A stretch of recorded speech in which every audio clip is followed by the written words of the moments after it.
Hey, welcome to Alternative. My name's William, and I've got some albums I want to talk about. First up, Makari with Wave Machine. My first album with this American alt-rock band. They're fronted by YouTuber Andy Sizek, who shows off his incredible vocal talent throughout these 11 songs. They've got a spacious, dreamy, and atmospheric rock sound that is super pleasant, but also has plenty of bite to it, as is most evident on the lead single, Soul Eater.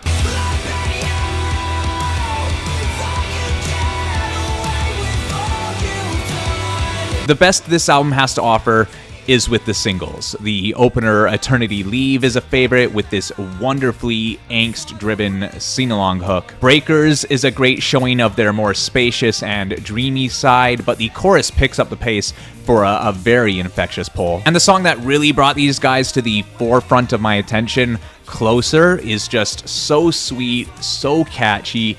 Andy's vocals absolutely soar during the hook, and I love the grooviness of the verses.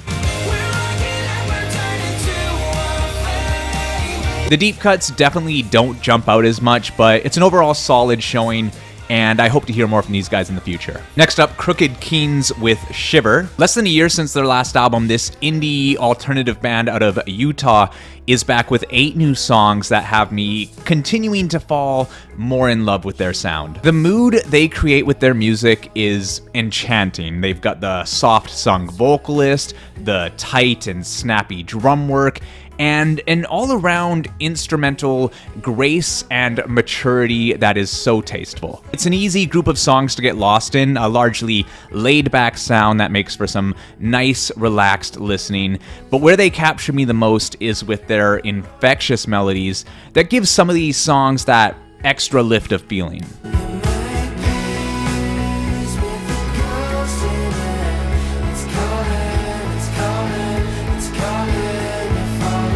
The 3 pre-album singles with On Again, Off Again, Catacombs, and Headhunters are all so good, but the song that has absolutely swept me away is Memory Loss. It is a dream of a song. The guitar sets an incredible mood, the tight and fast drum work hooks me in, and the chorus has this breathtaking feel to it that melts my heart.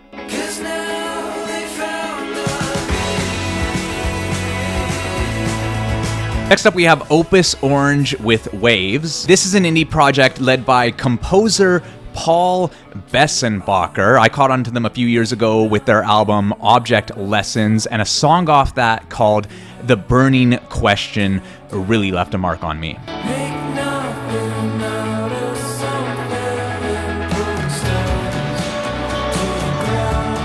They're finally back with this 5-song EP, each song featuring a female guest vocalist, and it's some really nice stuff, though there is quite the somber mood to these songs. That being said, the songs are gentle, and there's a peacefulness to this music that can be quite comforting, and while it's very much on the softer side of my listening habits, with the help of some light drums and some backing synths and keys, these songs keep me engaged. Even on the more stripped back closer, The Darkness Needs the Light, I find myself drawn towards Bessenbacher's kinda sleepy vocal performance, along with the mood-setting acoustic guitar, and the cool addition of what sounds like the low hum of a cello, which really adds to the atmosphere.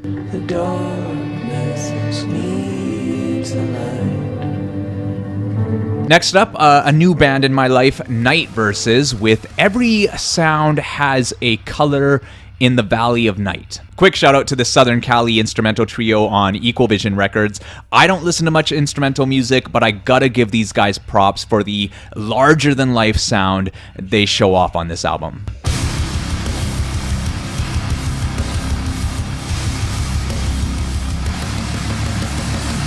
Basically just an album to appreciate the 3 members' wicked musicianship. They craft a very expansive sound for just 3 members. It's chaotic, heavy, progressive, but it's balanced with some lighter, more atmospheric moments to give you some room to breathe. They came onto my radar with the single Glitching Prisms, which features Incubus frontman Brandon Boyd on vocals, and it's a wonderful showing of what they can do not only instrumentally, but melodically as well.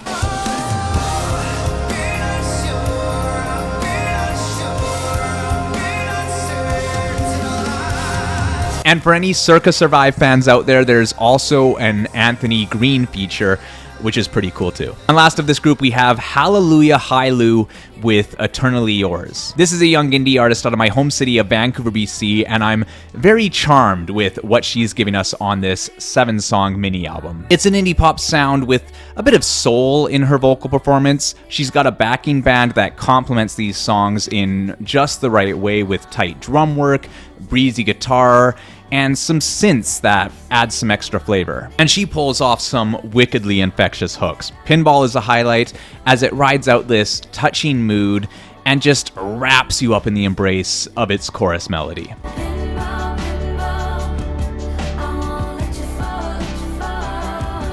The opener and lead single Useless makes for a very sweet sing-along, and the two songs that pack the biggest punch of the album come with Manic Pixie Pacifist and Heavyweight, both wonderful showings of playful drum beats and these drop-in hooks that you can't help but fall in love with.